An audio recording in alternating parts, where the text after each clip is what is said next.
Hi everybody, today we will talk about how to fix or how to solve the problem of failed opening on the application of Flow. You will go to settings. Here you will click on apps, default apps, app settings. On above, as you see, we'll search about Flow app and you will click. Here we click on first stop and you will click OK. Then you will enter to the window of storage. Here we click on clear cache. Then we go to Play Store. You will search about Flow app.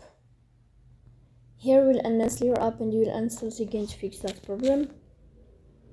So please don't forget to support us by like and subscribe.